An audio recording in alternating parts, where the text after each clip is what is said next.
Okay, at this time, I'd like to, we are going to be opening a public comments. If the clerk could go ahead and read. Notice is hereby given that a public hearing will be held at a meeting of the Washington County Land Use and Planning Committee in room 1019 of the Washington County Government Center, 432 East Washington Street, West Bend, Wisconsin, on Thursday, May 16th, 2024 at 7:30 a.m. There will be heard and considered the petition of HTS Family LLC, care of Homer Schultz, for a conditional use permit for associated filling, grading, and excavating of greater than 1 acre within 300 feet of a navigable stream named Polk Springs for new commercial buildings and associated landscaping, stormwater, and erosion control in a shoreline, wetland, and floodplain zoning district, dated this 25th day of April, 2024. Thank you. This morning, the purpose of this morning's public hearing is for the committee to receive public comment on the conditional use permit application submitted by HTS Family LLC CO Homer Schultz. The committee's sole function is to consider whether a permit should be granted to allow for filing, grading, and excavating greater than 1 acre within 300 feet of an ordinary high water mark of Polk Springs Creek. Public comment must be limited to this issue. Comments off topic, as directed by me as the chair of this committee, will not be considered by this committee. Members of the public wishing to speak may not ask questions of the committee, the applicant, or county staff. Remarks are limited to 3 minutes. Okay, at this time we are opening the public meeting. First up, ask for a motion and a second. you don't need a motion in a second. What's that? You don't need a motion in a second. You just open the hearing. Okay, we'll open the hearing. Who calls first? Sheriff Mark Wolf. Morning, Mr. Wolf. Morning. I'm Mark Wolf. I live at 2999 Scenic Road. I'm really concerned about having Homer's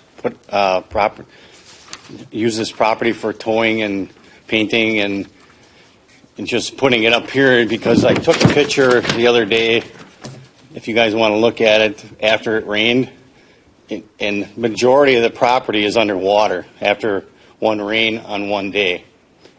So if he's planning on towing or bringing vehicles in for leakage or whatever, we're worried about our water, because if he's towing and bringing in wrecked vehicles or vehicles that need to be repaired that are dead, 99% of the time they're leaking something, and we're afraid that it's going to leak into the water system because there's no well. We have wells, we have ponds, we have fish, we have turkeys, deer, cranes that all live in the water, and being that he's right next to the wetlands, and then if I'm saying this right, the woods is wetlands, and the wetlands out is shoreland. That's what protects the wetlands. But if he wants to build his property there and do what he's doing to a retention pond, all he's digging is a pond, because the water level around our area is like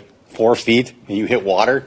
So if he's going to dig a retention pond to hold water, all he's digging is a pond. He'll have a pump there pumping out the water as he's digging the pond, because SciTech put a pond by his property way on the far east side of this property. They dug a retention pond. If you go on the aerial, it's a pond. The ducks are in it because it fills right up. So we're worried, very worried, that our land is going to get polluted, or could get polluted. I shouldn't say it will, but if it does, who's going to take care of it? So we're hoping that you guys take care of it today for us, so we don't have to worry down the road on the big problem. How do you get rid of pollution? So I thank you very much, and I hope you consider this. Thanks. Thank you, sir. Okay, the next person. Don, is it Toma or Tome or Thorn? Don Toma, is that what it is? Yes. I am Don Toma, and I am from Accurate Surveying. My address is 2911 Wildlife Lane, Richfield. I am here on behalf of the petitioner, and the staff for Washington County has reviewed this site, reviewed the retention pond, reviewed the runoff for it, and it complies to all of their regulations. This is not, I heard the comment just before, and this is not a tow lot. It is a service facility. It will have an asphalt parking lot. The neighbors are concerned about water runoff and oil that's leaking from vehicles that are towed in, damaged vehicles.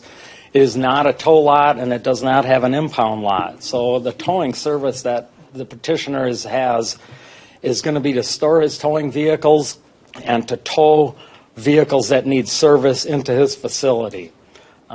He has other tow lots that those vehicles that are damaged will go to those tow lots. As far as the retention pond, there are wet retention ponds and there are dry retention ponds. This area, the pond is determined by the groundwater and the type of soil.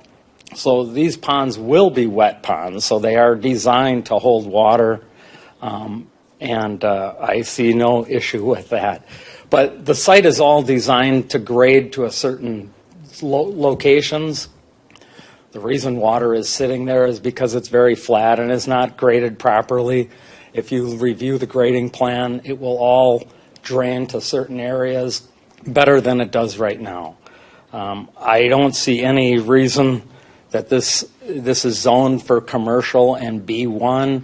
It has been on the town's comprehensive plan for more than 10 years, and maybe the neighbors are just lucky something else hasn't been here 10 years ago. But it's zoned for what they're proposing to do for a business, and I hope you consider it.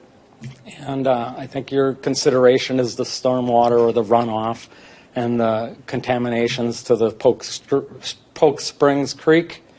And the grading plan speaks for itself that it will not go to the to Polk Springs Creek. It'll go into the retention ponds, and it'll be managed, just like stormwater management is always managed. So, thank you. Thank you, sir. Okay, our next speaker. Walter Bear.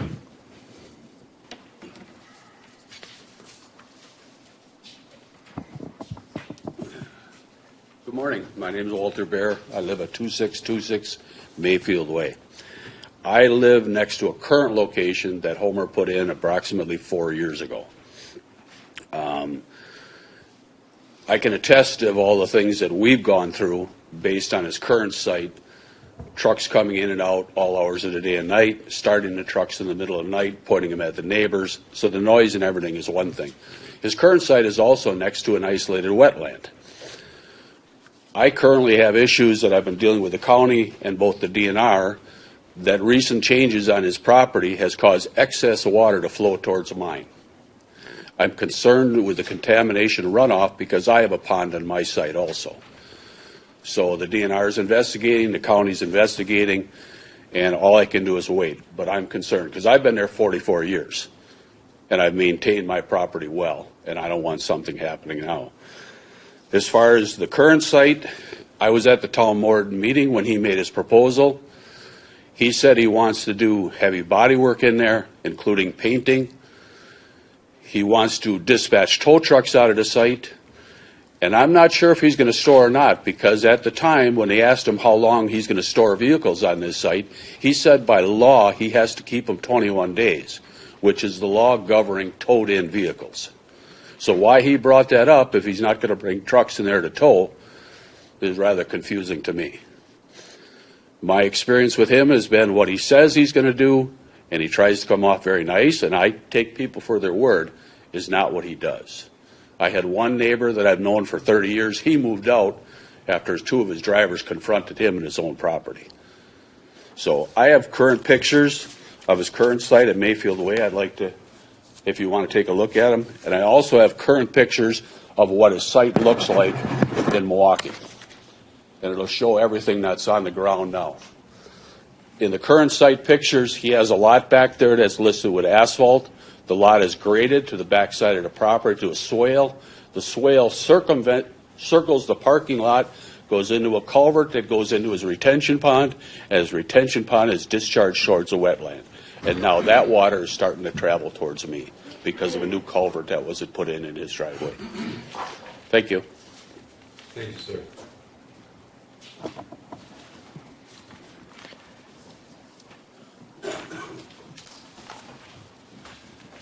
The next one, does Robert Lawine? My name's Rob Lewine. I live on 2979 Scenic Road. Mark is my neighbor. I am concerned about the water contamination, the wildlife. There's a reason why it's wetlands. I do believe we should keep them that way. That's all I have to say. Everybody else said pretty much what I was going to say, but I will hope you consider refusing this proposal. Thank you. I believe the last one that we have is David Link.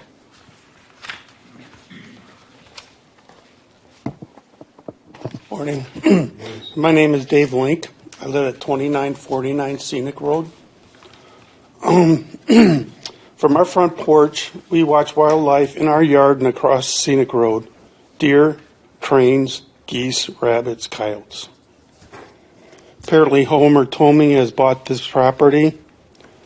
As a towing business, crash vehicles would be coming up and down Scenic Road. Toxic leaks would be unavoidable. Oils, gas, antifreeze. Debris, glass, steel, plastic. Unavailable, unavoidable, unacceptable.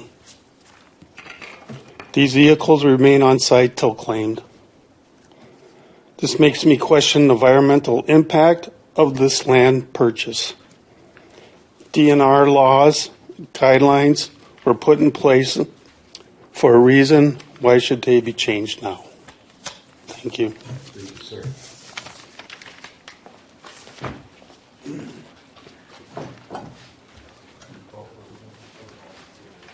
Okay, at this time, I'd like to call for any other people wishing to speak, if there are any available.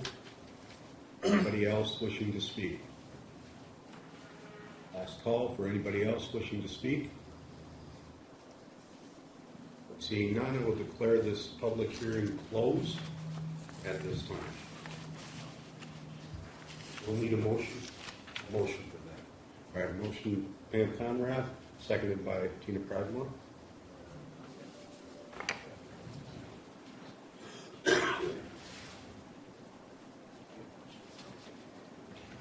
Is there any questions for the staff? Okay,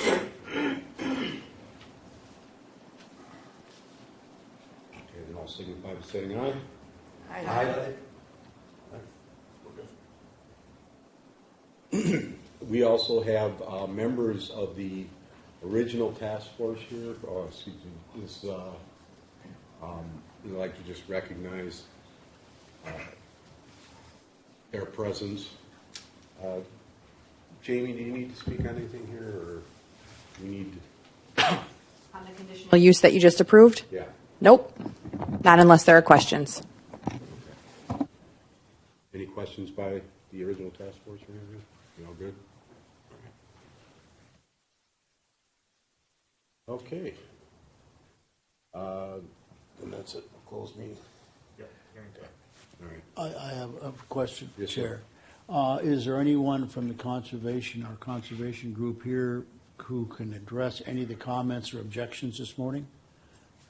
You guys already approved. Well, we All approved right, it. never so, mind. yeah. Okay.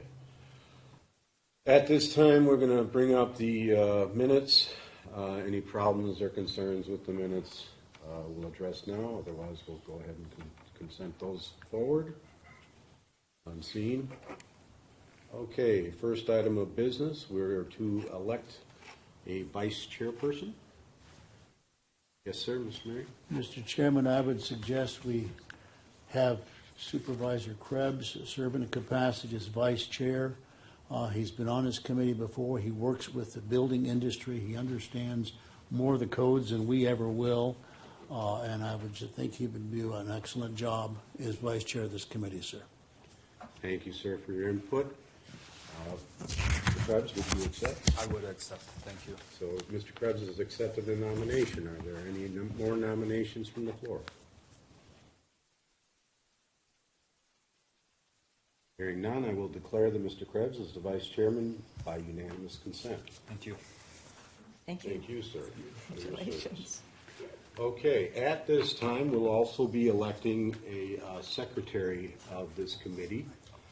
This is a role that I was not familiar with. I checked with Brad that there are occasions when state statute requires the signature on certain documents, legal documents from a committee person that is declared secretary. So at this time, I would take nomination for election of a secretary. Can I nominate Chair recognizes Tina Pratt. Supervisor Pam Conrad? Pam Conrath, you've been nominated for secretary. Would you accept this nomination?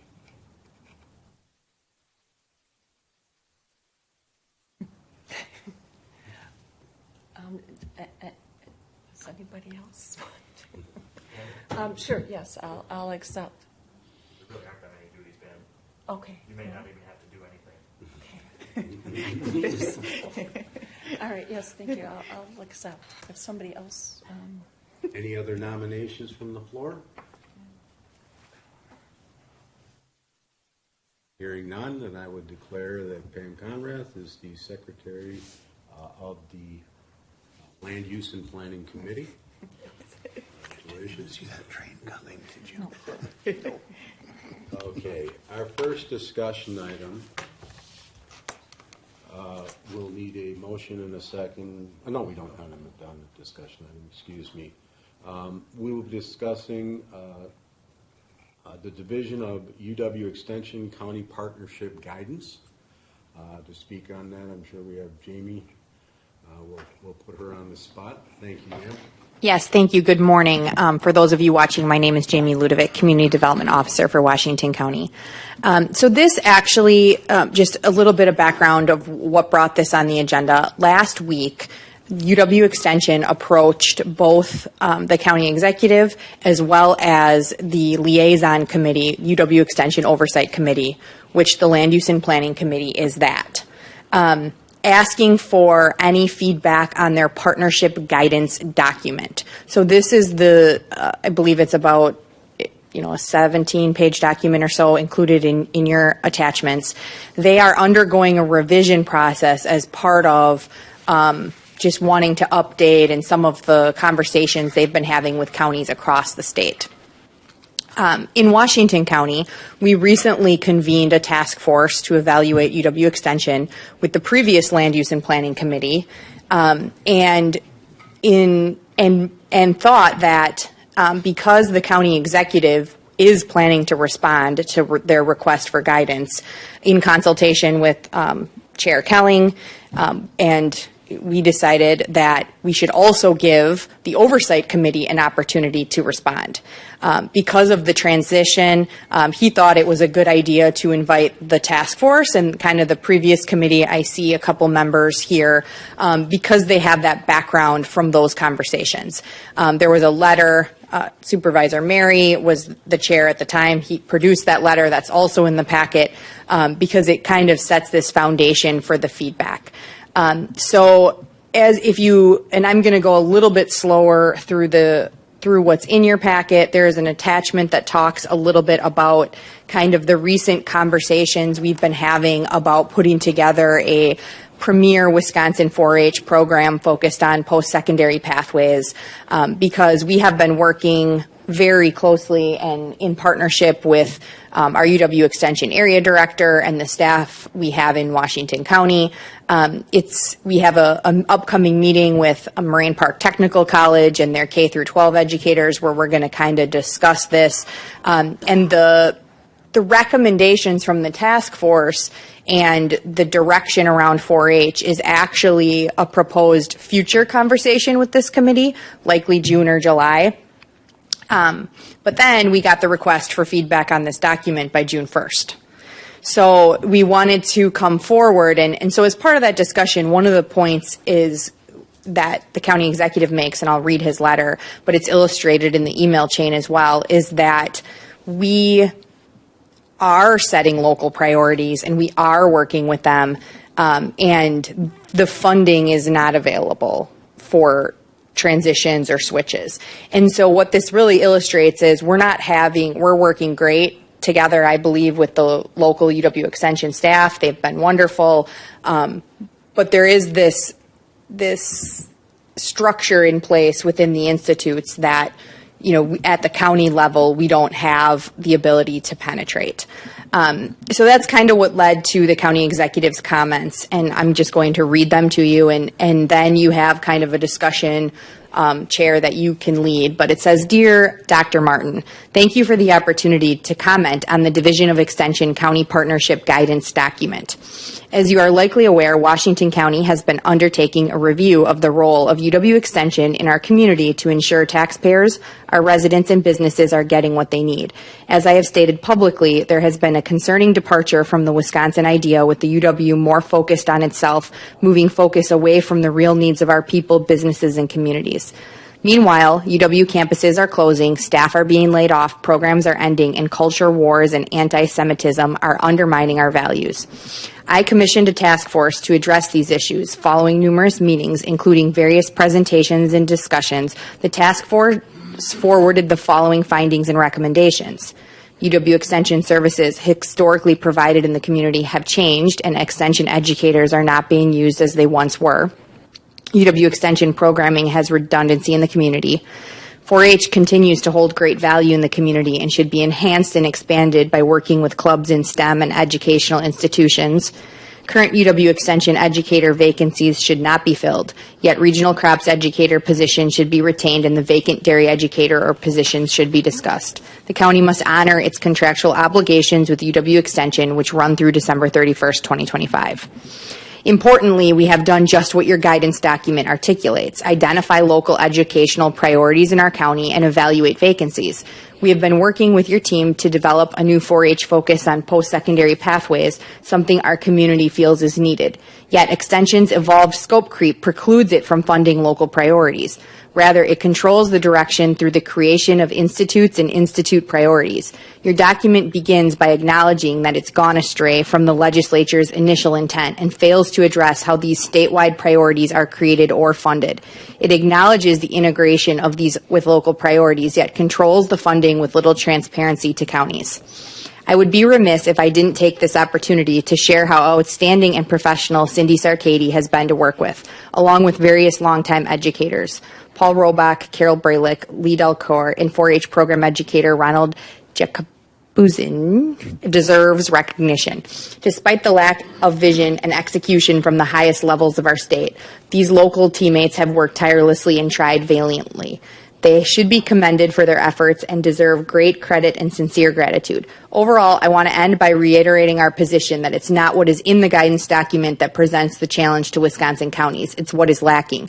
Your stated goal under supporting our people to align your operation systems to support extension outreach goals says it best. There is no intent to deliver programming with local priorities as a focus unless entirely funded by the counties. So let's stop pretending. It is with that sentiment that I invite you to discuss revitalization of a new Wisconsin idea. Washington County looks forward to our continued partnership developing premier Wisconsin 4-H clubs and supporting Wisconsin's agriculture industry. If you have any questions about this, please reach out to my office. Sincerely, Josh Shulman, Washington County Executive. Thank you. Just take a quick second here in between your presentation. Since the last meeting of this committee, we've had an election and things have changed. But I am very pleased to see a couple of the members of that task force are with us today, because we do want to make this as seamless as possible. Several people on this committee, as well as the task force, are very committed to 4-H and 4-H's development in our community, and we feel very strongly about that. So for myself, I concur with the sentiments of the county executive, and and look forward to trying to work our way through this discussion. Jamie, do you have anything else to add?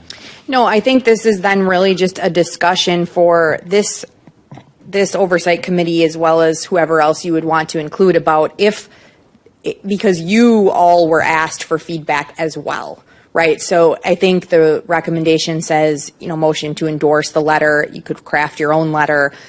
We could plan to send the task force letter. We could actually make comments in the document specifically. It really is what pleases this board.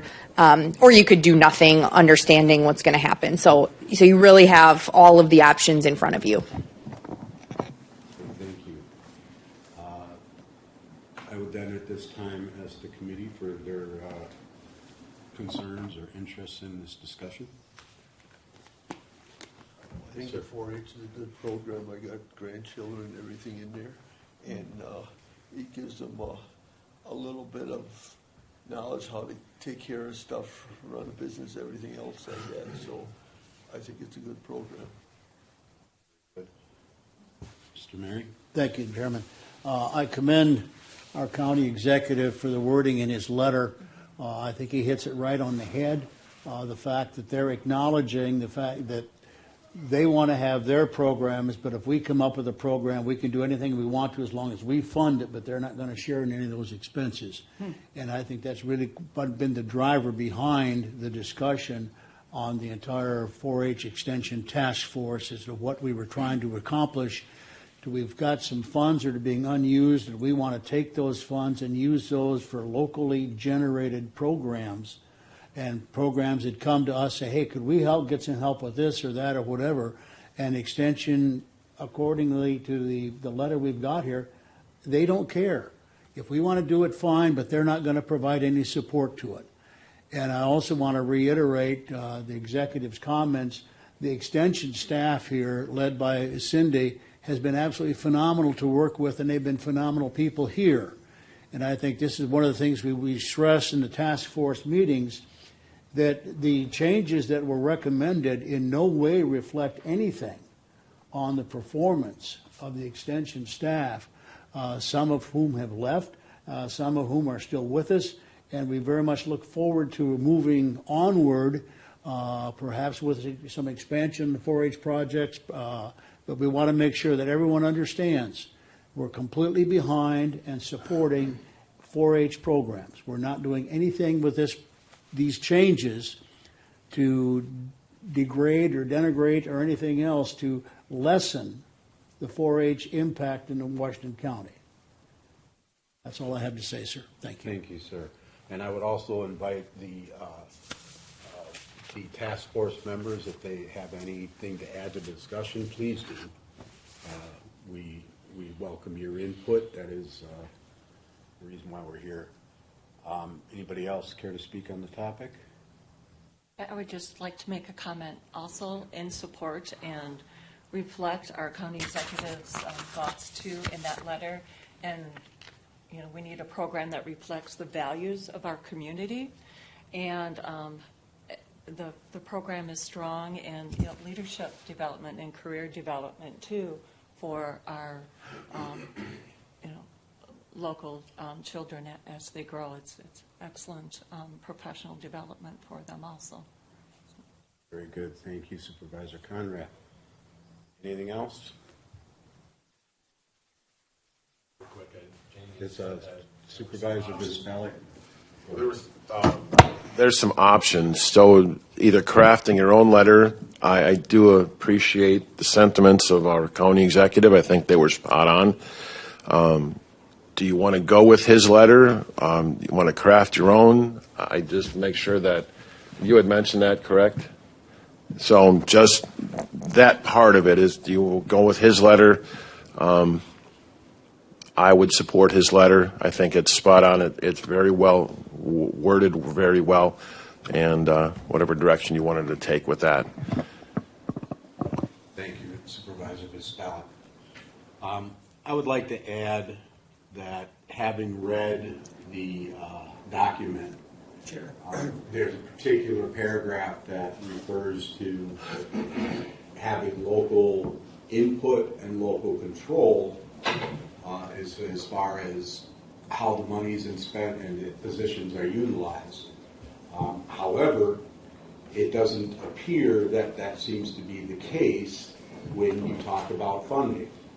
The positions that we're asking for would be less than what we're actually not utilizing. So there's actually a cost savings, I've been made to understand, that could be achieved here, as well as adding more programming. Now, recognizing that there's new community committee members here and a new chairman here, and we, only, I think, Supervisor Mary has been through the process along with our esteemed guests.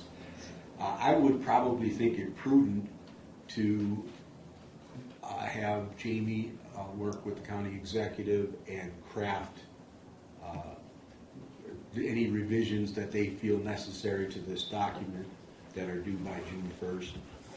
So use their guidance in this matter, recognizing the task force fine work as well as the opinions expressed here by this committee today. I think that would probably be the best and most prudent response at this time. So, what do you think? Yes. Well, one more addition. Thank you, Mr. Chair. As I mentioned to Ms. Ludovic earlier, have the executive office staff look. You've got some type font changes in the letter, and I think those need to be clarified if those font changes are designed to have emphasis, to stress some emphasis on particular segments. But I think there needs to be uniformity or some reasoning for the changes. It's a technical matter, but yet I don't want someone reading that to say, well, how come they changed the font? Are they emphasizing something? And that it's often used to have a type font change for emphasis. Thank you, sir. Okay. Sorry, Mr. Gallo. Mr. Gallo. Apologize.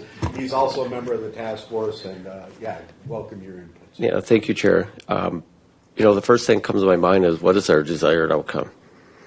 And should we lead with that in whatever response that we have to the powers that be? And how much can we influence a change? It appears likely little to none, but right? We're trying to get some desired outcome for our community members. So how do we lead with that? And we can, comment about the partnership. It's about county needs and helping to align extension education programs and charter programs address county needs, right? We can call that out. It's right there in their document. So how do we get them to realize that they're not serving our needs? Because if we just tell them, they're going to be like, yeah, go pound sand. But how do we get them to change their belief system that will then support our needs? And I don't know the best answer to that, other than, the letter and the imploring. I don't know legally if we have any. I see a county attorney had left, but we look at our contract. Our contract even has some legal ease in there. So, if it comes to, pressing them, is that an option that the county wants to consider? That may be a second or third level down the line, but I would argue that we should explore all those options. Thank you, Supervisor Gallo. Mr. Chair, if I may. The chair recognizes Chair Schleifer. I've kind of been in the background of this too with Ms. Ludovic, and the crux of the matter is they say they're going to respond to local needs, but they don't. Their contract says they're going to meet with us every year to assess the needs. They don't. So she's been asked, Jamie has been asked to provide input to them on their guidance document, and typical state form, they gave us 2 weeks, so they don't want comments, but they're going to get comments from Ms. Ludovic and all of us, I guess. And the other thing is, in a perfect world, what you said is right. We have a contract every year or two, and the contract covers this, this, and this. Well, they're technically in breach of their contract because they're not following what they said they're going to do. But the other side of that is that money's already gone to the state. If you think you're getting money back from the state, good luck. So, but I do support actions on this, absolutely. Thank you, Mr. Chairman. Thank you. Okay, I'm just an old school kind of guy. If you tell me you're going to do something, I hold you to that. And if you don't do it, I will certainly question it, and I will put it right back on you. I will, do what it takes to keep you in line with the contract. And I'm sure we all are people of our word on this committee, so I think Mr. Gallett's raised some great points. Mr. Schleip also as well. This is a matter of a contract, Jamie, and we expect the UW to honor what they say is in this document. And I think that that's the discussion going forward. The point of emphasis is local control and working with the local committees and best determining how the dollars are spent and where they get the most push. Ms. Ludwig, is it one of the things we're trying to do is a 4-H? Was that what we were looking to get, was a 4-H person?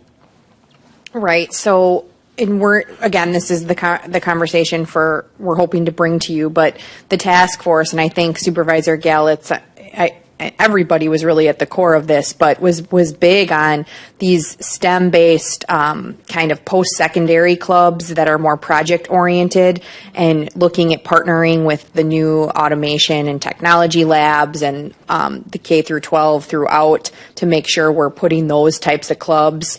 It's a model that exists in other states. It exists some other places. It's kind of the future of where 4-H is going, and we have the resources, and UW Extension has the resources. My understanding from Cindy, 3 great 4-H leaders in that institute willing to help us really get off the ground and have those conversations, which is what we're working on.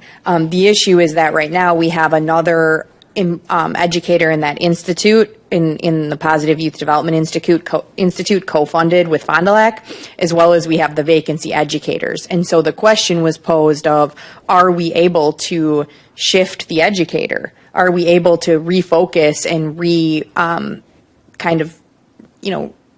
start new with the direction we want to go with STEM and post-secondary clubs and really enhancing the 4-H program, which I think was one of the intents of the group that talked in those partnerships and building those out with Fair Park and those things. So the answer came back that we would be on the responsible for fully funding the second educator, which would be about roughly, we're still working through these numbers, $100,000. Whereas right now we co-fund an educator with a cost of $46,000 with another direction.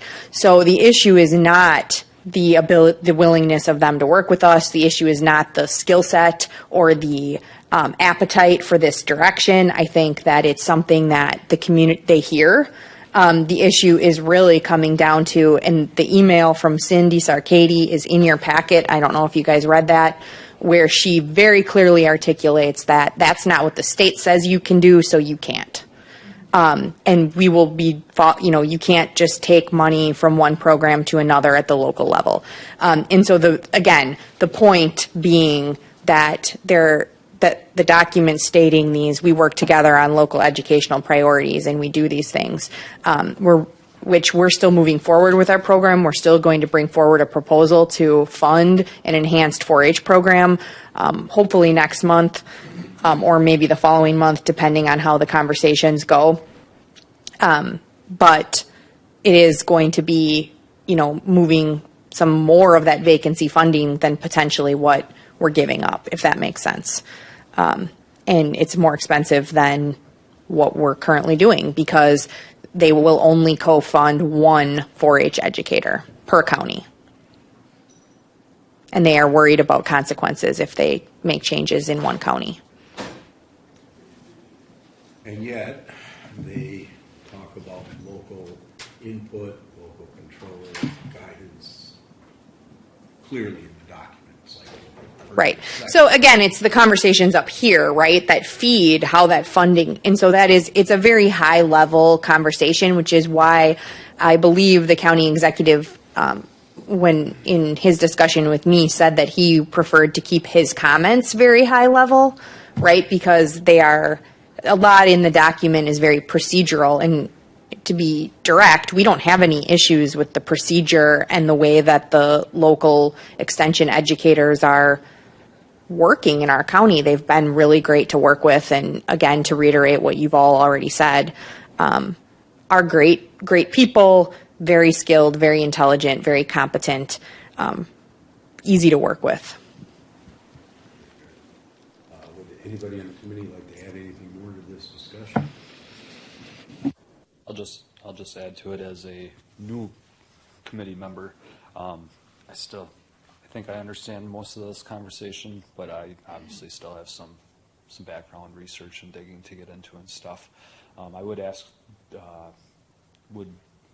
especially the new committee members, be able to get like copies of the contract with UW, with the UW extension, and if there's any, or direct us to the location of the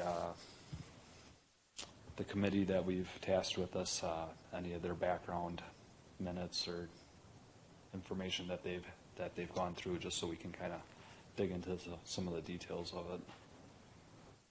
Yes, and in the task force letter that is in the packet from Supervisor Mary, yep, the dates where it says February 14th, 2024, February 29th, 2024, that are underlined, I will resend this letter. Those are clickable links to the packets, and all of that, the contracts, the minutes, the background on every program is in the packets for those meetings. Okay, that'd be great. Thank you.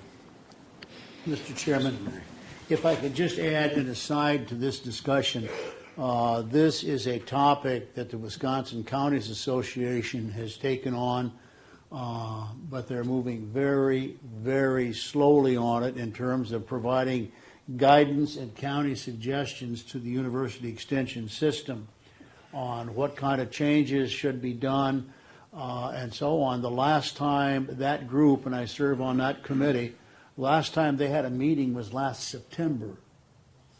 And at that point in time, they were sending a letter with some documentation to Mr. Martin, the dean, and they're waiting at this point in time to get a reply back from him. And so this is a situation that has just dragged itself on and on and on at the state level. What they're going to come down to in terms of final decisions, discussions, I have no idea. But it could be a long time in coming at this rate. And I think at some point in time, some months ago, we decided we were not going to try to wait to see what the Counties Association came through with recommendations. We're moving forward. And we have shared with them, the Counties Association, through their staff, correspondence that has gone through in my letter to the supervisors and to the general public, the news release that came out from Executive Shulman 2 or 3 weeks ago now, with that same kind of timing. But I have a feeling what you're going to see is you're going to see either they're going to continue just doing as is, or there will be some changes recommended by the WCA for some extension programming. Now, whether or not the activities here at Washington County will drive any of that, I have no idea. But they're moving exceptionally slowly on this thing. I just thought you should be aware, if you see something come down from WCA, that you know that this has been going on for a long time, and they're just very slow in coming to any kind of decisions or even having discussions and meetings regarding this. The last time we had a meeting was 9 months ago. Thank you, sir. Okay, wow. Ms. Ludwig, do you think you have pretty much all you need to take care of this document and revisions and anything else you want to ask of this committee? Yeah, I think what I'm hearing, and I see that Mike stepped out, but I think what would be helpful is potentially a motion from this group, and then we can pair the summary of that motion with potentially some of the remarks that the various members have made and yourself, Chair, and add that to what we send, in addition to the task force letter that we already have from Supervisor Mary, if that pleases the board. But I think if you would make a motion, I think it would be appropriate to do so. I think we can make a motion. It's marked for discussion. I'm not sure that we can actually make a motion because this is listed as a discussion item and not an action item. Possible action. Is it? Yeah. Super, thank you. Okay, great, and we do have the opportunity for a motion. That is good. So I'll leave that to the committee. Accept the motion as far as I'd like to proceed. Do we need to respond now? Well, it is due by June 1st, so I don't Well, think it's a whole lot of time. If the executive has responded by June 1st, I think this committee could respond at a later date. Or I feel, with the committee changeover, I'm not ready to endorse. I would like to dig into this a little bit more and feel better about making a vote on it. Otherwise, I would honestly have to abstain at this point. I think that's fair, and also note that because we'll be back in June on this topic, sort of, right? We're going to be building, I think, the programming here, and there'll be the continued opportunity for this committee at any point to share comments or thoughts, right, with UW Extension. So I do think that's a really good point. I just wanted to add that emphasis that's. The chair recognizes Supervisor Galvin. Thank you. So I think what I heard Supervisor Krebs say is there's two separate items going on here. One is a response to the June 1st recommendations for any suggestions and guidance, but then also what the committee and what the county may want to propose as its own solution, such as the committee may say, yes, we believe this position is important. It sounds like it would be our full funding. So let's do our math and determine, does the full county board want to approve creating a FTE position that would support the needs that were just mentioned? And then that you guys would discuss that, and that would go to the full board for approval. So at least, I think it's separating two pieces. And, if you all need more time to review and make a recommendation to full board, absolutely. Thank you, sir. One other thing, too, is besides just a response, depending on our desired outcome, I think we should be pressing this harder than just a response letter. Pressuring the counties association to actually make this a priority. Try to spur a larger discussion here. Otherwise, it's the UW system is in the driver's seat. And what pressure do they have at this point to change their ways? Or one county. Yes, we affect what happens here, but if there's 72 counties on board, then maybe the dean would feel the pressure to respond. So a response letter now is probably appropriate, but there should be. Start. It's a start, but there should be more. I would tend to agree. So is this kind of a two-part thing, Ms. Ludwig? One is this document, and then two is our requests or actions to change what's coming before us next committee? Right. So I see this as UW Extension put out the guidance document to all 72 counties, asking for feedback from all 72 counties. Probably could be related to some of the work they're doing to revise it with WCA, et cetera, asking for a response. So we want to make sure we don't let it pass, right? So they say, well, we didn't hear from Washington County, right? No, well, wait, no, you heard from us, right? We sent a response. You knew that we had concerns about some of the things that were missing and at a high level are moving forward. Does the county executive's response satisfy that? It does. And I think that that's why that issue is, to your point, Supervisor Krebs, a fairly large, I'm going to say statewide, countywide issue about local priorities and funding with UW Extension. Pause. We have a local conversation happening where we are currently working on shaping UW Extension for Washington County. We are working on some new directions, some enhancements to where we're headed. And that conversation is going to come before you, to Supervisor Gallitz's point. And this committee will need to make a recommendation to the county board for funding, because that budget is currently in the county board, and just about how we move forward with our 136 contract in the state locally currently within the parameters that we know, right? So one discussion is about, can we influence changing the parameters?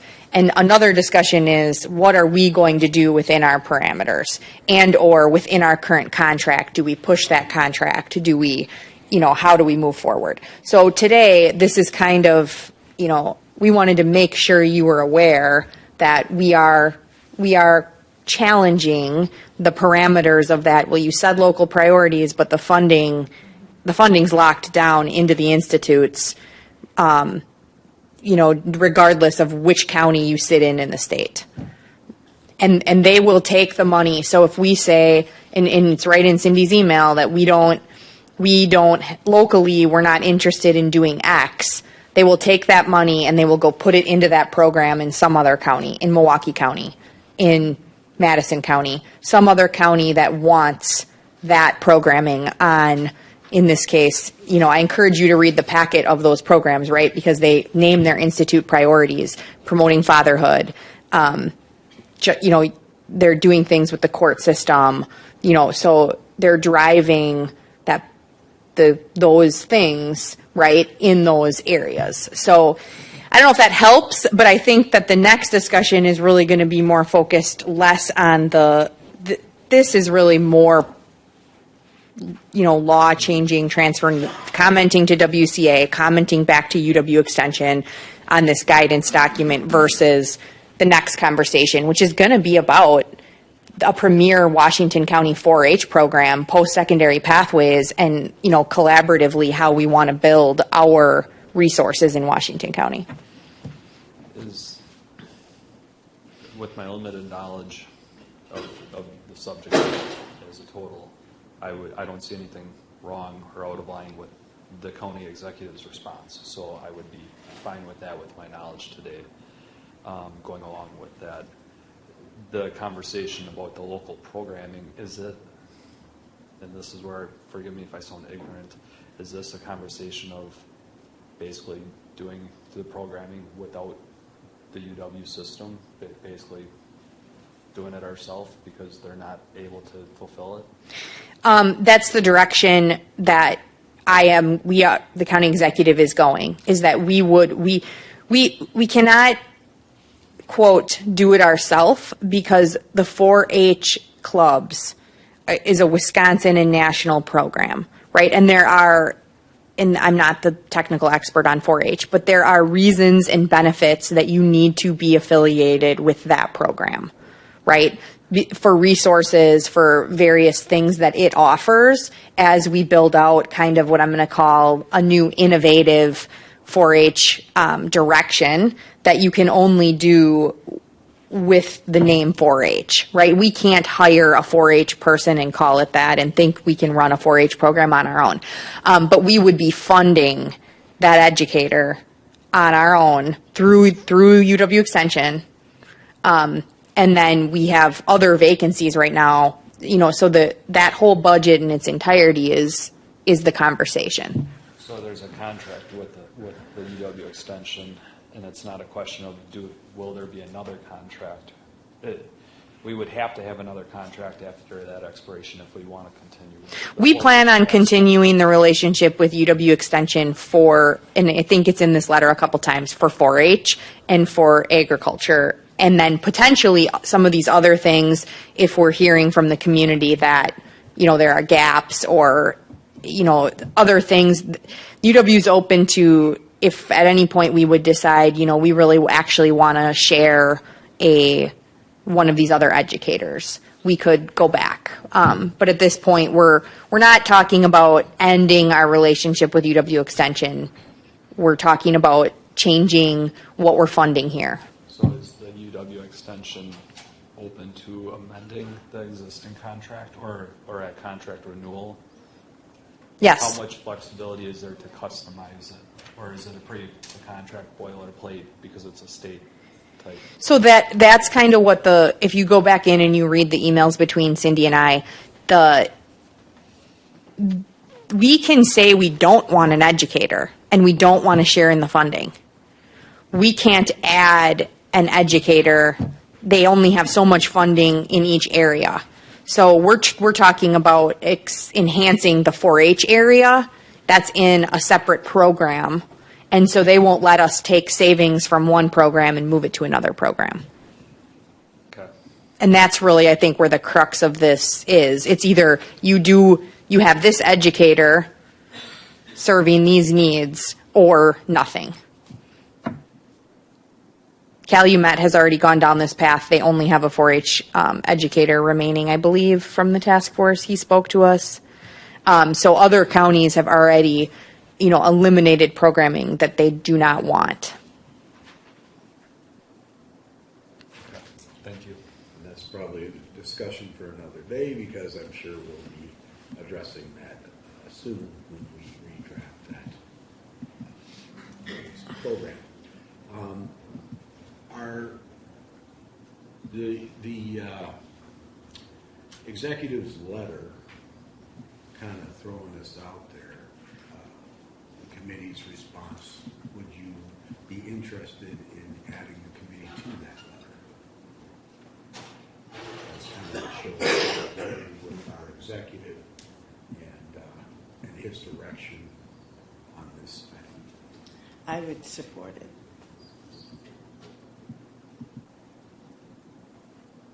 Sure. Mr. Mayor? I don't know that it adds anything, but sure, if that's what the group wants to do, yes. Sure. Yeah, it seems to add strength or value. I think so too.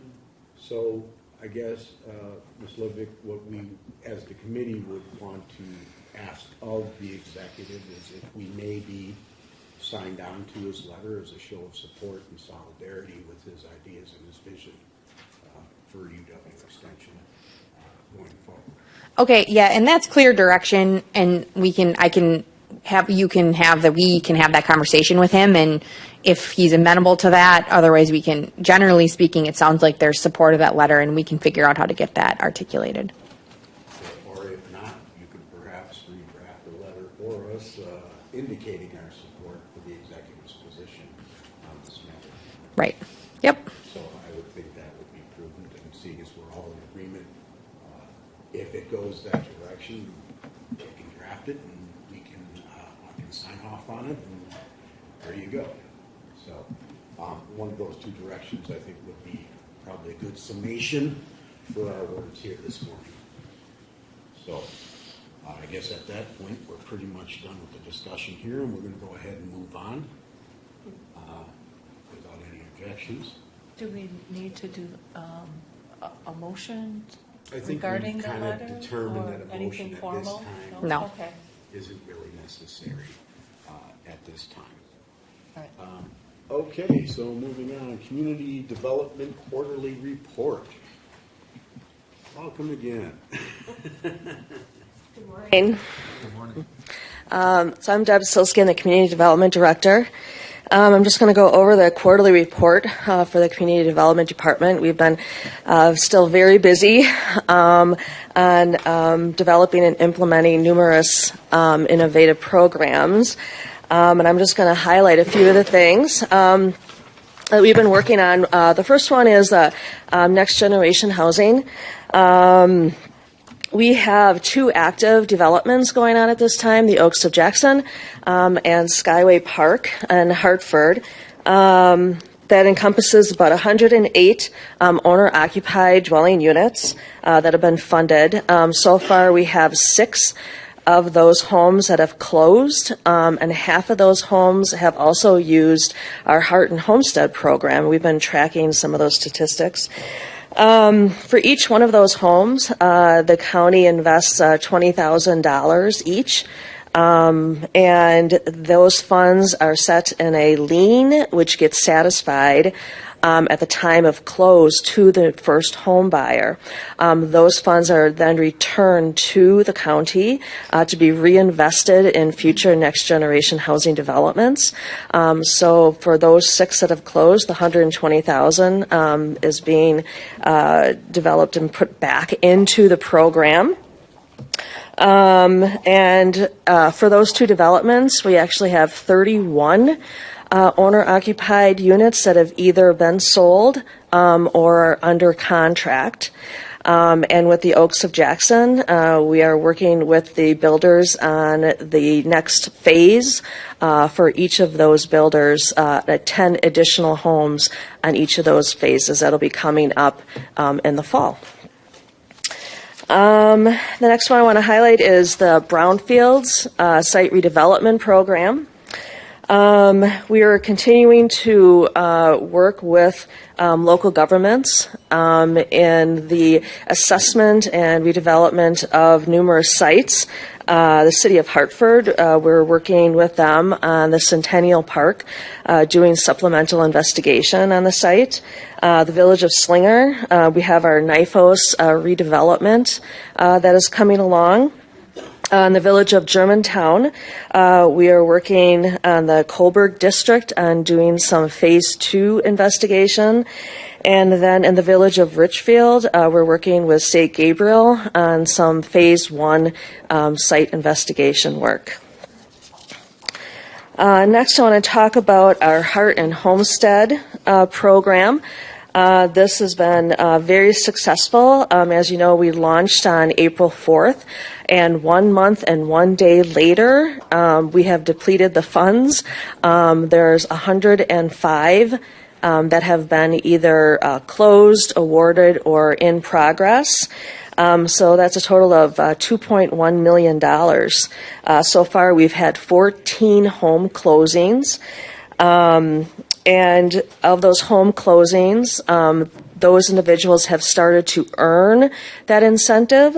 We have 82 hours of volunteer work that has been done, and over $5,000 has been donated to our participating agencies. Next, I want to talk about. Oh, yeah, you have a question? With the down payment assistance, you said there's 82 hours of community service put back into it so far.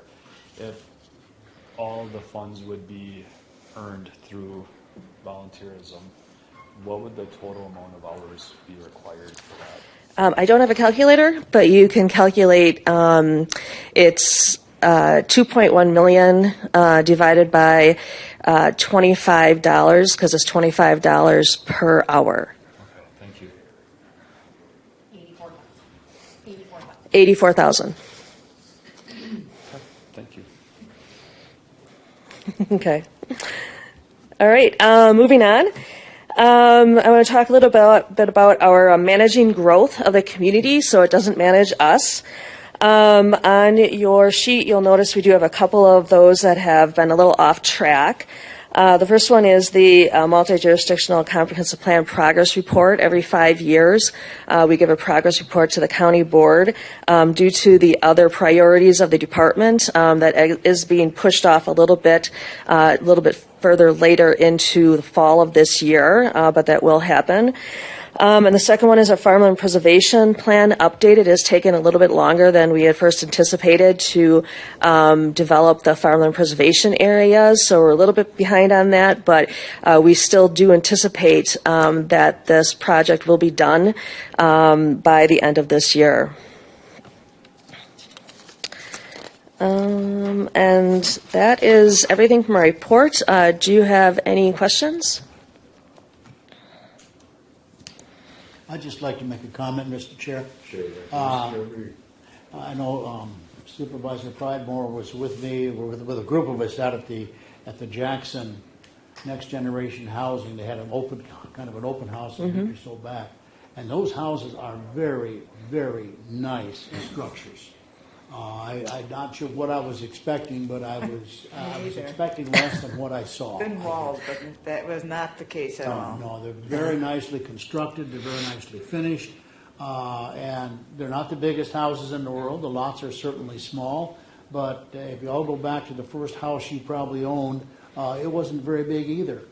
That's right. And the lots weren't very large, and this is, again, for a beginning homeowner, I think they're very, very nicely done. Yeah, I would agree with that.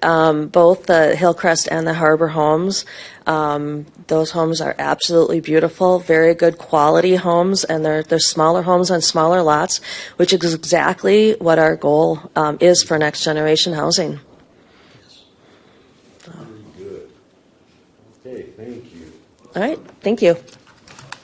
At this point, we're just going to take a little short recess. My medication will kick it in. And so we're just going to take 2 minutes. If you need to get up, use the bathroom or anything, then now would be the time to do it. We'll be back here in just about 3 minutes.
call this meeting back into session.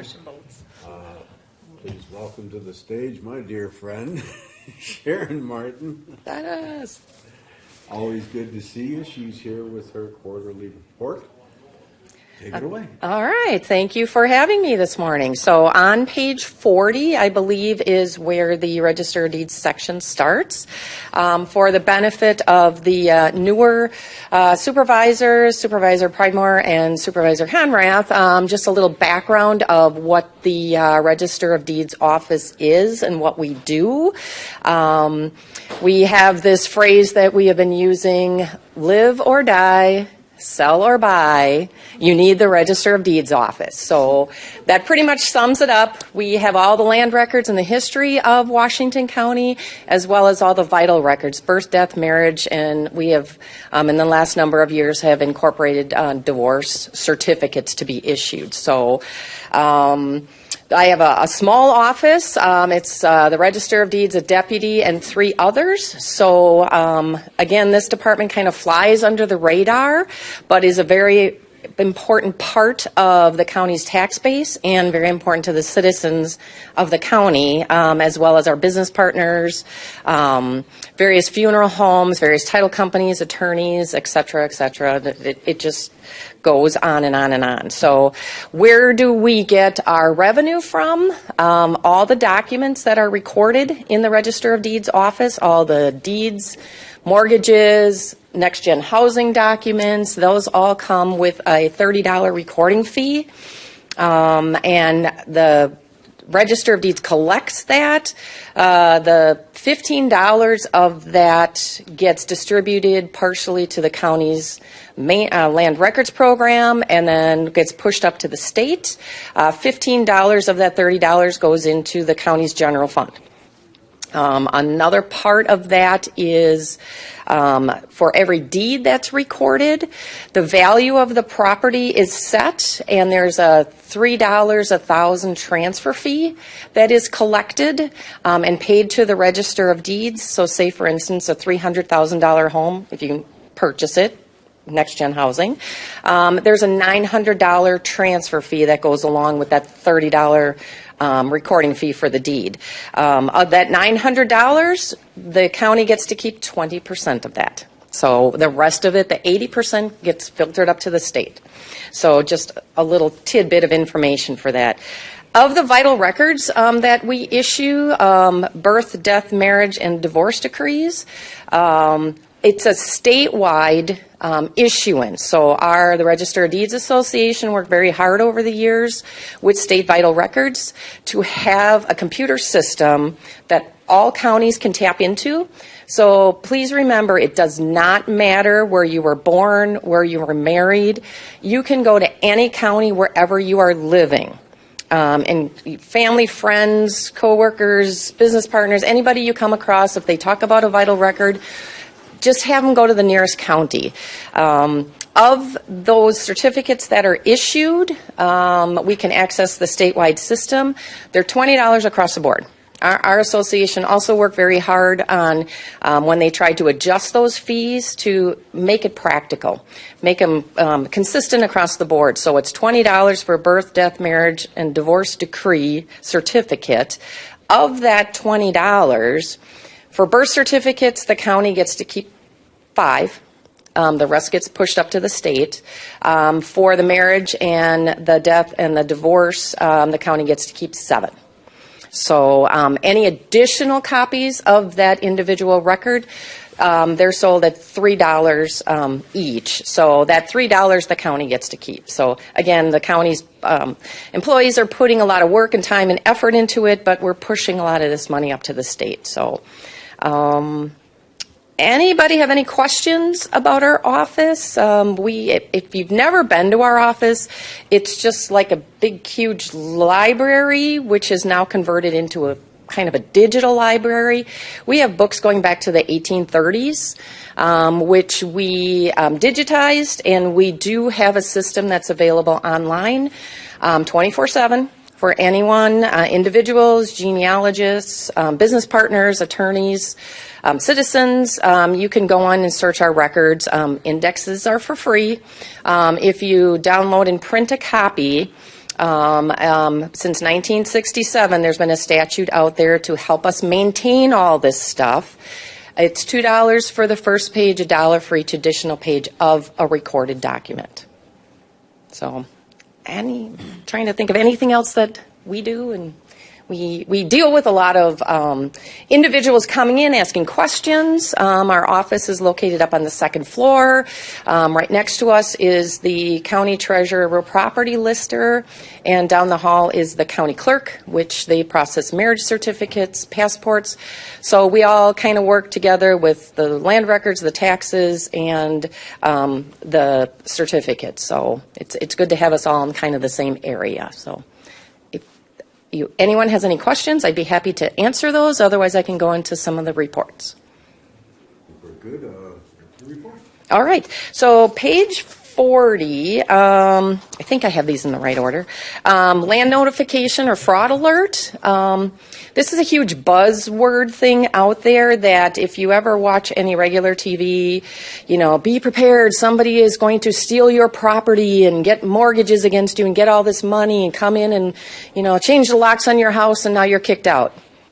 Well, honestly, if you really think about it, it could happen. Scammers are getting more and more intelligent and trying to get away with lots of things. While we can't prevent all of that from happening, we do have a free program that is available to citizens, business partners, anyone who wants to sign up. You can go to our website, put in your name. What that does is if a document gets recorded in our office, within 24 hours, you will receive an email notification that something was recorded. Please check it out. It gives you just a brief email from our office.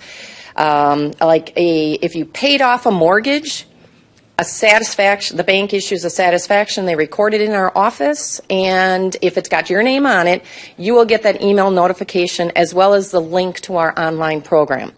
You are welcome to check it out. If you did it, no harm, no foul. But if it's something that there's activity with real estate, please feel free to call our office or just create a user ID and password and check it out. So we have been trying to increase the awareness of this particular free program. We've done in the quarterly county newsletter. We've put articles in the daily news. I've talked about it over the years because we've had this for more than 7 years.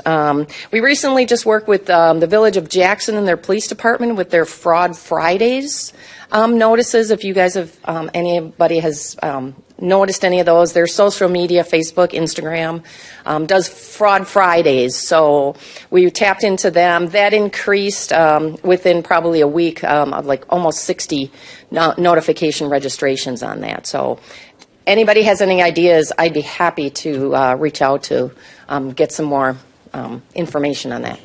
Yes? I would offer a quick testimonial how well it works because I signed up for it. Good. Forgetting I signed up for it, and last week I got a notification of a recording so it concerned me at first seeing that, forgetting that I was even in that program, but everything was fine, and it works very well. So. Good. I'm glad you took advantage of that. So anybody living in the county, please sign up for it. I will be signing up today. Good, good. The link is found on the county's website, Register of Deeds, Land Records, and then Land Notification. So, yes. Secondly, page 41, the real estate records. Now, this is a big, big part of our office. It's a big part of where our revenue comes from. It's also the we've streamlined all the processes. We electronically record about 80% of our documents, so thereby reducing mail costs, everything else that goes along with that, and speeding up the production of that. So there's a few things just to enhance those. One being that I've talked about I've been very passionate about and on a committee of one with the IRS, troubleshooting things since 2005, 2006 when we were in the old paper world. and the counties would have to issue invoices and try and collect from the IRS. It was just a big disaster. So moving forward, we still get paper federal tax liens that are filed against individuals that live in Washington County. The payment, however, for probably almost 10 years has been coming via ACH. So I would say probably 9 times out of 10, we get the ACH notice before we actually get the paper. So for me, it was a no-brainer. Why don't we convert this to an electronic process just to make it more efficient? Well, dealing with the federal government and different contacts and everything, it has been a real struggle. Reaching out to various different congressmen, state senators, on the federal level, we were able to get a report from the Appropriations Committee that said, yep, the IRS should do this, and they should do it soon.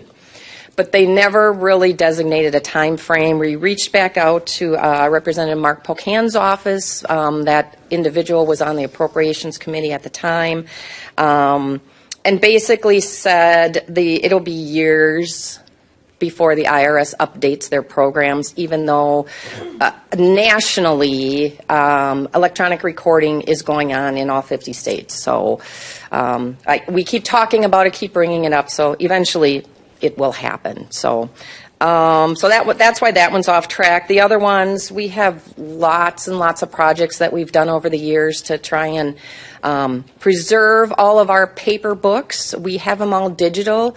It's just a matter of how to get them online in the order where people would use them. We don't want to waste our resources and try and figuring out how to put them online and then nobody ever accesses them. So that's like the miscellaneous digitized images. The third one is the quality controlling. We have done various projects over the years.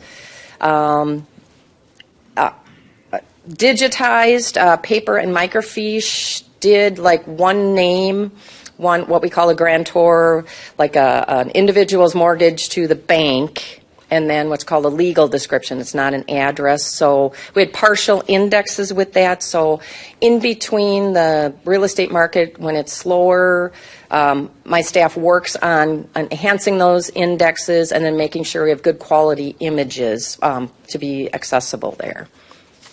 So any questions about the real estate part of it? Otherwise, the next one is vital records. Again, just talking about the statewide issuance. We have Freighter here in West Bend where children are born. The process is in the parents fill out the information, give the child a name, all the information filters up to the statewide database in Madison. It takes anywhere from 5 to 7 days for the birth record to be created. It takes about approximately 2 to 3 weeks for State Vital Records to send to the parents a notice that here's the information on your child. But on the back of that form is an application that the parent can just fill out and order from State Vital Records. They can do that. That's part of what it is. So I've worked with the hospital and actually presented them forms so they come locally.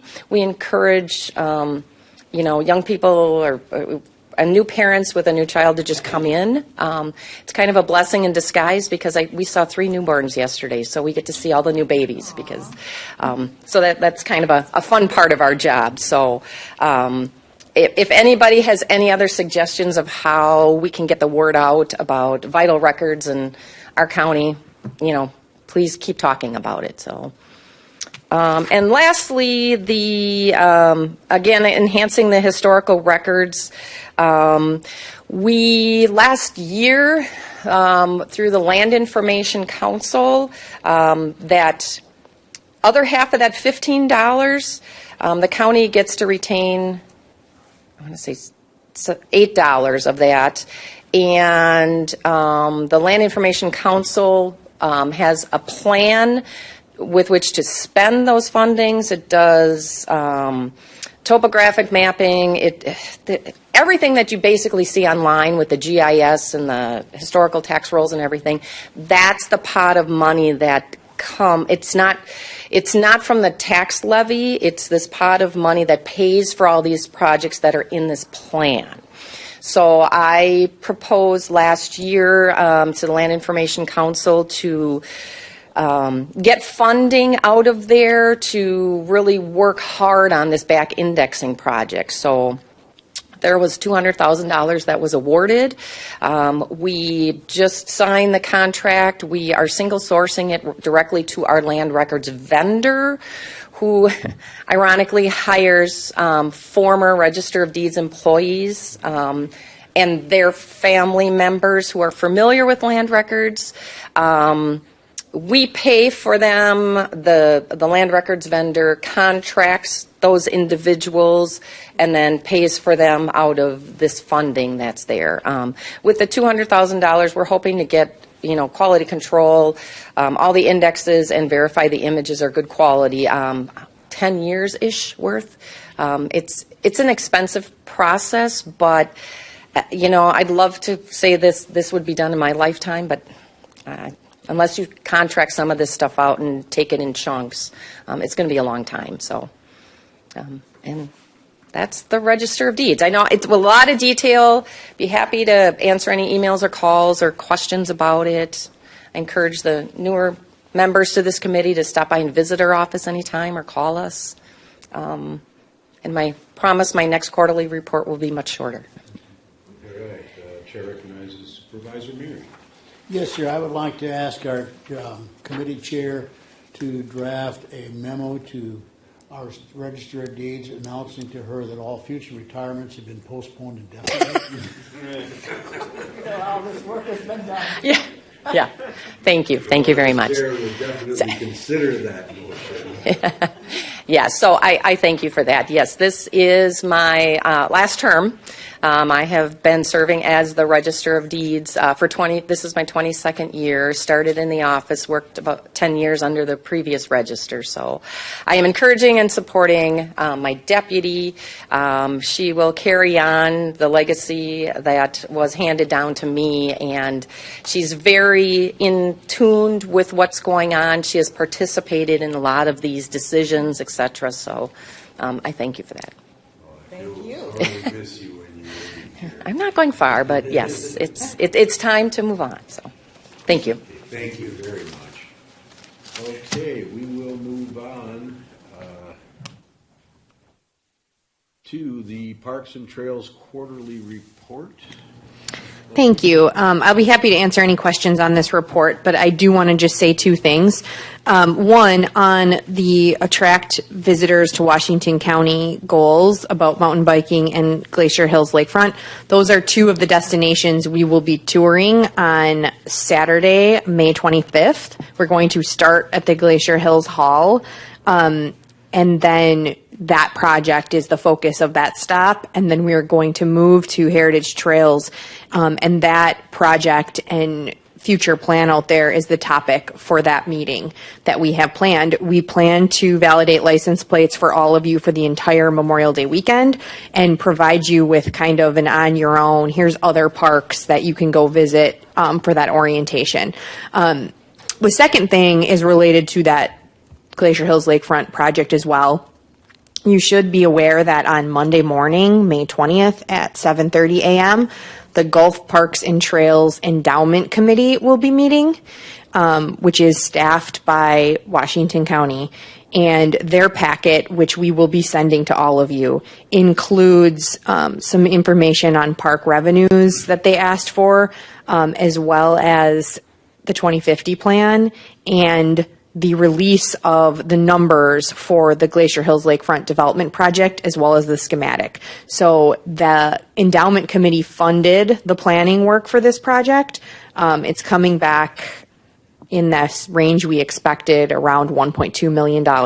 So the topic is really how we plan to fund that and what those policy questions are. So I will be encouraging you all to read that packet. It's going to have some good information, and we'll be able to have a conversation during our tour about what the endowment committee's kind of thoughts are on those spendable distributions. We are recommending this project to help. We also have some additional money from TC Energy to help match grant applications that would be forthcoming as part of the spending strategy of that project. So I know that was a lot to take in for a new committee, but we do plan to walk slowly through this project, kind of where it's at in the process. It's a large project. We don't do a lot in terms of trying to get that type of money and that type of a project accomplished. So it's been a partnership with the endowment committee so far, and so they're seeing that, and then this committee is set to see it and have that discussion May 25th, which is kind of nice timing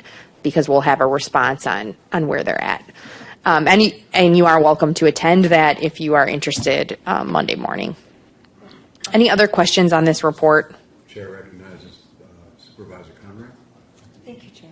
Yeah. Jamie, just Ms. Ludovic. Yep. Regarding the Monday meeting, I am out of town. Are you able to set up like a Zoom or a call-in option to listen into that meeting? I will talk to Mike Fody about that. He sent me an email on that question. It might mean moving the room location of that meeting. Typically, the clerk hasn't staffed it, so I will follow up on that. But yeah, because they are going to be discussing the spendable distributions of the endowment, which right now, we're getting those balances from Greater Milwaukee Foundation, which again, that group governs that. So but then it comes to this committee and the county board via the budget. So it's a collaborative process that we work really hard to try to keep collaborative, that we all kind of are on the same page about what projects are being looked at. But they're asking questions about the 2050 plan and some of the capital projects in parks. I'd be interested in a virtual option too. Okay, great. I'll see what I can do to pull that off. Yeah, thank you. I think it'd be very valuable for us to hear those discussions, especially being Yes. This Monday coming up? Yes. And the virtual option is nice too, because then it doesn't feel like you're coming to their meeting, even though you're able to watch and listen and interact if you have any questions. Appreciate it. Yep. That meeting we have for the parks, are we driving ourselves to the destination? What we'll probably do is, because I believe it starts at 7 a.m., we will be meeting at Glacier Hills County Park.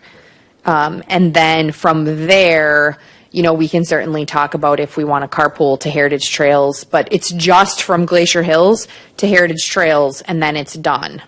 So those are the only two stops we're making, because we really want to hit those new highlights of those parks and the current projects. And then we'll be kind of setting up some things, the beer garden, places you could go if you want to take a look on your own or take a hike over the weekend. I'd encourage anybody to visit any of the other parks. Beer garden's open at 7 a.m. Fair enough. Okay, thank you, Jamie. Anything else you need to add to that? Nope. Jamie? Nope. We're good? Not if there's not other questions. Moving on. I'll accept the motion for the resolution, planning services, Kewaskum. Let's see, confirming the Washington County Community Development.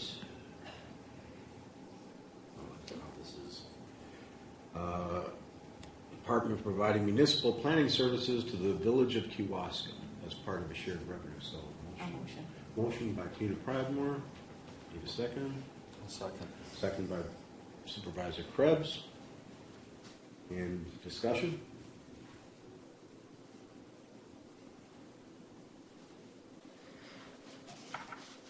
Okay, Debbie, you need to add anything? Only if you have any questions. Okay. Hearing none, Just make a comment. I do appreciate how the county is keeping track of the shared services that we are offering, and to keep sustaining that and kind of advertising it also. Let everybody know what's happening. I think it's an excellent role for the county to play to share services. I think that, we have certainly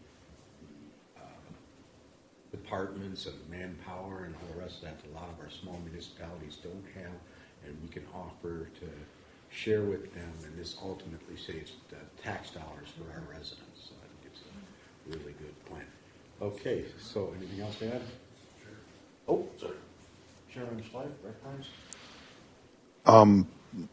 As this has come along, probably the last almost year now, there's been talk about a dashboard somewhere on our county site to measure that. And we were told by Aaron Dahl the other day that it's very close to being ready to go live. So you can look for that in the future. Yeah, in each municipality, correct on where it's going. Yeah. Very good, exciting news. Okay, anything else further to add? All right, we'll vote on this. All approved, say aye. Aye. Aye. Opposed? The ayes have it. Okay, moving on, resolution confirming the Washington County Community Development Department providing municipal planning services to the Village of Jackson as part of its shared revenue savings program, which is pretty much the same thing we're doing in Kewaskum. We're going to be doing in Jackson as well, so they're taking advantage of this as well. So, any question? Or I'm sorry, we need a motion and a second. Motion. Motion by Dean Pridemore, seconded by Supervisor Conrath. All right. Any questions on this? All right, hearing none, I'll ask for a vote. All signify by saying aye. Aye. Aye. Opposed? Very good. Thank you. Moving on. Rural Communities Land and Water Slide Deck is. Yes, thank you. And we are, if you recall, again, I'm Jamie Ludovic, Chief Community Development Officer. We're going to go to this presentation. We have with us some representatives from Cedar Lakes Conservation Foundation that are going to jump in. If you recall, at the county board meeting recently, the county board approved a resolution authorizing $500,000 for a pilot program with Cedar Lakes Conservation Foundation, subject to the program overview at this committee. So that's what we're doing today. And so I'm going to go slowly and kind of walk a little bit through about, at a high level, what we're thinking for this program. I want to emphasize that at this point, this is a pilot, and so we are looking for feedback from this group. We are still taking feedback from and plan to hear from other groups, such as the Farmland Preservation Committee following this group. We really thought the Land Use and Planning Committee should see it first. There's a good chance that this could change throughout the process as we look at adding metrics or additional metrics or the pilots. And so what I encourage you to do today is, listen, share with us any thoughts you have, but you can also go back, go out, talk to your constituents, come back and really focus on whether or not we're getting this right as we work on this framework. So this is kind of the strategic priority language that you've seen before, talking about looking at how we might take a refreshed look at this in Washington County, and that the program goals for open space, healthy watersheds, groundwater supply, and natural resource protection and/or farmland preservation be presented to the Land Use and Planning Committee. Again, this is kind of a first shot at what these should be. So how we started thinking about this is just a reminder. This is the strategic platform of the county: good government, safe and secure community, reliable infrastructure, constituent well-being, economic growth, and vitality. So when we're talking about, in this case, the preservation of land, and we were thinking about the objectives, we really started with the safety that clean water provides for drinking water and groundwater, the importance of it to a strong economy, and kind of also how good government operates as it relates. And so really trying to talk about why open space is important for the priorities of the county. So you see kind of the bubbles there. So what we came up with There are 4, and I think we're really going to be looking at how to narrow in on the framework and the metrics and the dashboard to get at this in Washington County. But preserve open space, productive farmland, and rural heritage. So a lot of this conversation was around how people move here for the rural feel of the community. And so living in a rural community provides people with more privacy, more safety, right? Because there's less density and less population, and kind of that open space. And the farmlands here are part of that historic culture that we have in Washington County. So that productive farmland, and that's a key word I will ask this group to think about, that assumes that the farmland continues to be producing food for the future and the sustainable economy. So that word in itself, productive farmland, is important, and the program would be eventually through a points allocation, prioritizing land that would remain in productive farmland. Prevent flood events by balancing investment and development with protecting land that infiltrates water and provides flood storage. So this is really a lot of, to say this another way, I'll drill into each of these. Prevent surface water quality impairment, protect groundwater and drinking water. So you have the surface water, the lakes, and then you have the groundwater. And so how we're thinking about the metrics in the dashboard, open space and rural heritage, looking at population density, adjacency to environmental corridors. If you have any questions, please ask. I'm going to go kind of quickly. Preserving productive farmland. I talked a little bit about this. So we know farmland as a percent of total acres is declining. We know that if we don't do anything, in that preservation mode, it will continue to decline. So we're looking at crop yield profits to get at the economic activity that the productive farmland offers, acres of prime farmland, adjacency to other farmland, and then kind of the rate of decline and decreases. So again, these are in draft form at this point. We'll be starting with this group, be floated and evolve as we look at how this program comes together. Yes. Not looking for an answer now on it, but it says the decrease in farmland acreage. Is that, I don't know if it even matters or not, but not all that's lost to the development. There are some that is lost for other purposes. So I'm just wondering if some of that, I don't know how big that is even. I don't know how we can find that data, but it's a good point to drill into.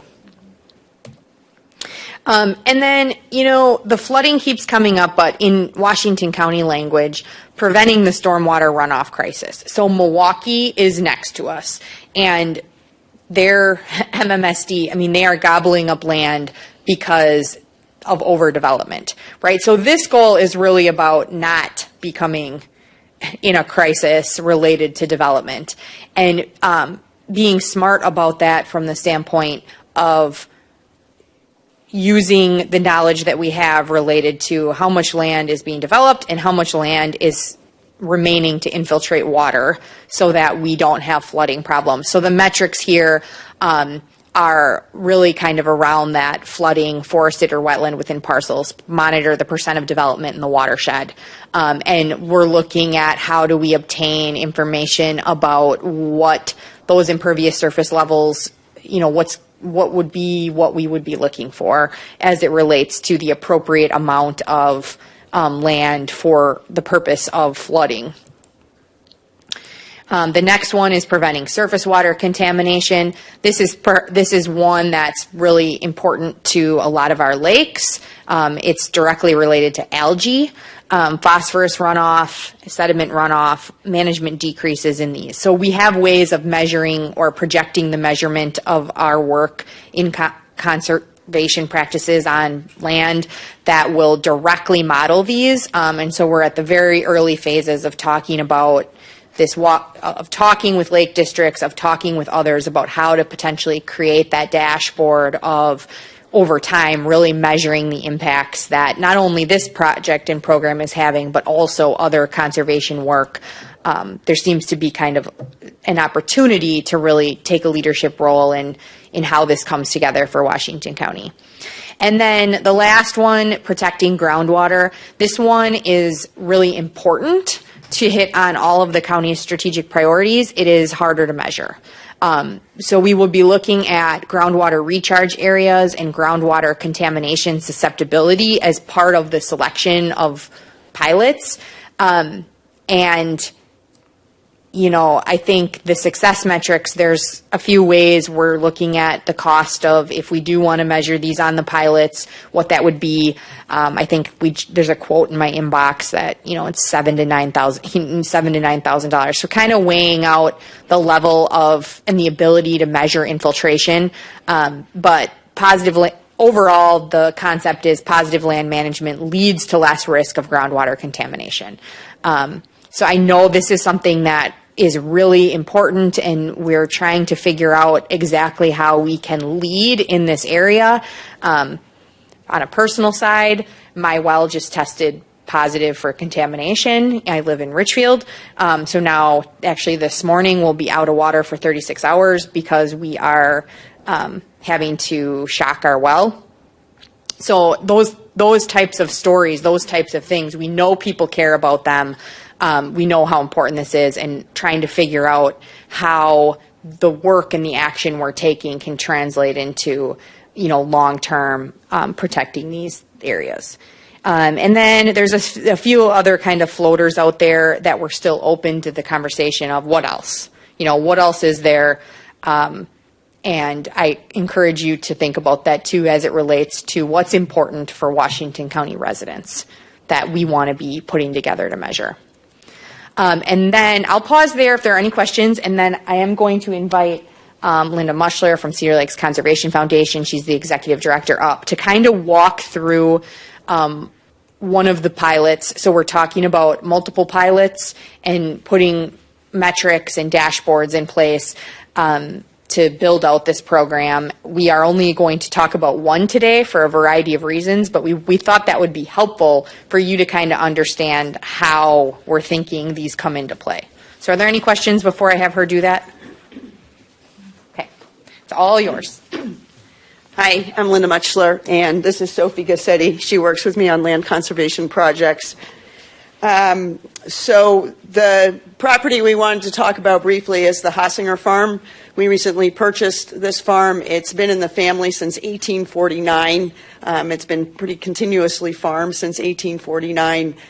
Originally, of course, they had, you know, animals, cows, chickens, pigs.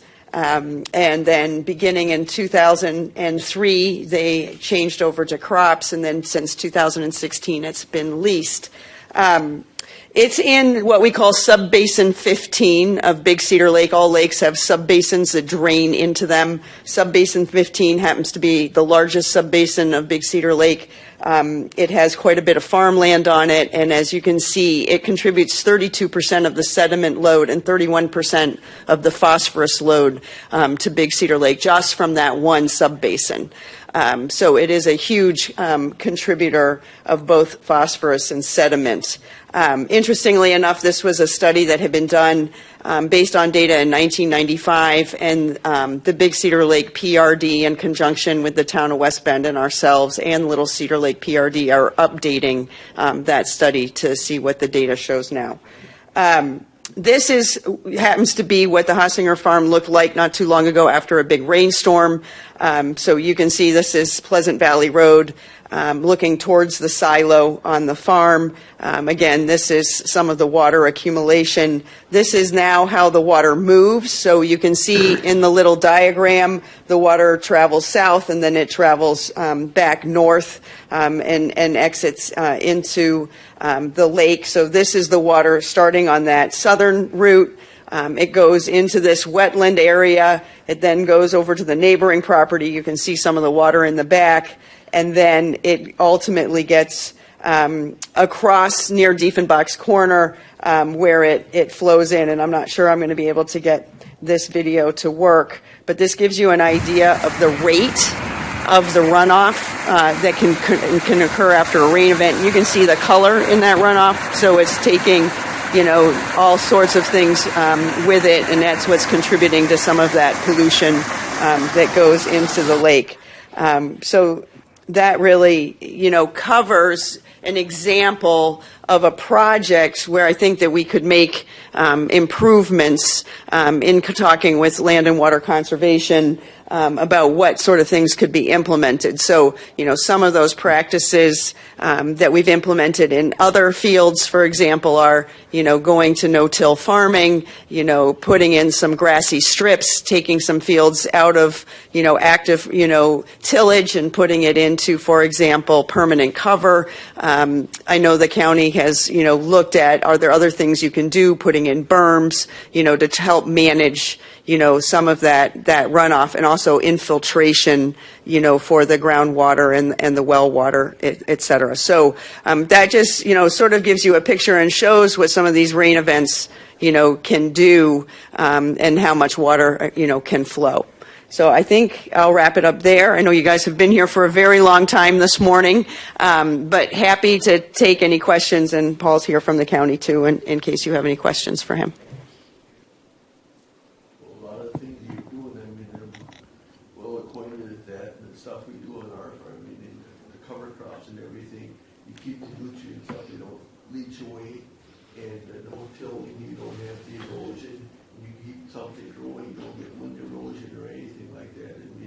Farming's changed a lot in the last years, and you got to keep going. And groundwater is something that you take for granted, but eventually it won't be there if it gets polluted and everything.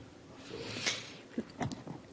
Yeah, and I would just like to add, that's a great comment. It reminds me to point out that this program is about preserving the land, whether that's through purchases directly or easements, right? So the dollars are going to be applied to that, but it goes hand in hand with conservation, and that is work that our conservation team and our producer-led groups and our farmers have been doing already.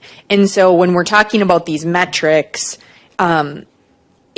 they go together. And I think that's something we're kind of trying to navigate through the dashboard related to, how are we measuring all of the activities that are happening so that we have a clear picture of what's happening in Washington County. Our land and water team, and I'm sure those of you that have been around, I'm looking at Supervisor Krebs, can recall specific projects where we make an impact on water every single day. And so I think we want to make sure the Public Works Committee talked about one with a highway stream relocation, or is talking about that because it's going through the Highway P project. They're relocating a stream with conservation. And so kind of taking those pieces and building it to really, I think, this higher level concept of what is it related to water health that are the county goals, right? The program goals penetrate multiple areas, and how are we communicating about that? So I think we have a big task in front of us, and it's a lot of work. And we're at the very beginning of kind of trying to formulate that. But would definitely welcome this committee to think about this and provide any feedback. And there'll be other opportunities as well as we build this out and move forward. But we are hoping to get started. So with that, if there are any questions, we are here to answer them. Just a statement, more or less, not a question, but it seems you had a particular set of numbers with what the watershed is putting in runoff to Big Cedar Lake. And it seems to me that one of the great metrics that I would use is if you could measure that after you put in some of your enhancements in place and see what kind of impact we're having on that watershed to Big Cedar. Mm-hmm. And if we can show the reduction in runoffs and contaminations through phosphorus, I would see that as a very good metric grade for how effective we're being in our use of our tax dollars in our plan. So, ideas? Think that's good? Yeah, no, I think that's very interesting, and I think that the study that's being done now is going to be interesting to show what changes have happened since 1995, because a lot of efforts have been put in place, already in the watershed. And I will leave that, looking at phosphorus loads, I do think you all have the ability to measure changes from a computational standpoint. Is that right, on runoff? Typically, for all of our projects at the back end, we're doing some modeling to figure out kind of what the impact is on the back end too. If we're looking at something more specific of maybe doing some actual kind of grab samples to really trying to quantify and field verify stuff, that's maybe another discussion that's worth having too. Yeah, and I think you actually would want the actual sample, because I think it really, modeling has a tendency, I don't know, just people don't trust it, garbage in, garbage out, that sort of thing. But actual metrics, I think it's really hard to argue that, hey, here's the numbers before, and these 5, 6 samples show now that we've improved by this much, shows the program's effectiveness. So, just my thought on that is that real data is pretty much hard to dispute, not impossible, but difficult. Yeah, so maybe an opportunity to partner more too with the PRDs. Yeah, I said on literacy like PRDs, and there's volunteers that do that 3 times throughout the year. They assess different water quality measurements. Yeah. But specifically, I'm looking at the runoff itself. Mm-hmm. Because sometimes water quality can be determined by. Yeah, but they measure the phosphorus and specific things. Actually, the only thing that makes me a little hesitant on that sometimes, just because there's so many variables that go into that at times.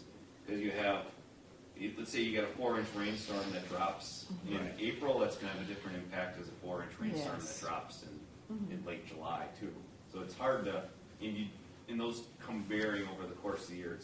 That's what sometimes I think we tend to be going to these models because they found a way to kind of even out some of that year-to-year variability. But yeah, I think it would be fair to, and it's a good discussion probably for us to have, Linda, about how do we maybe get a little bit better numbers and show the good we're doing on the countryside. Yeah, I think if you're looking at overall impact, not pinpointing, on this day we were 10% less. Well, that's one day, a storm could change all that. But I think over time, when you have a collection of data points that shows in a graph, that we're improving, these numbers are going down. I think that's kind of what we're looking at. I do realize that there's going to be changes as weather events and certain times of year can affect those changes. Just a thought. Excellent. Yeah, but thank you for your partnership and Yep. efforts. Thank you. Mr. Murray. Jamie, just a technical standpoint, are you aware that last series of slides that were on the website, there is no copy to the slides? Yeah. It's there, but you can't see it. The photos are there. Chairman? Yes. That is actually an issue with our agenda management program. There is a bug that they are working on fixing. Okay. So that had nothing to do with Jamie's report. It's actually the agenda management software. Okay, I wasn't sure how the preparation was done, but is you aware of it's being fixed? So, Yes. thank you. Email saying that the engineers are working on it daily, hourly. I saw it too, and if you look closely, the wording is there, but it's really impossible to see. I mean, you'd have to. That was, and that, the letter text font that you were referring to, I think that it's something there too, because in our copies, it doesn't look like that. Okay. It doesn't look like that. So I that's don't. the way it's translating here. Yeah. Okay. All right. Thank you. Thank you. Those couple meetings yesterday, Mike had sent files separately to all the committees. You can blame all this on the Northern Lights. It was that eclipse. Okay, with that, I'm sorry, did you have anything to add? With that, I think it appears we've conducted all of our business as mighty as it was. Our next meeting date will be Thursday, June 20th. This will be at 4:30 p.m. Is that going to be the new permanent time? Yeah, that's what we're going to do for the new permanent time.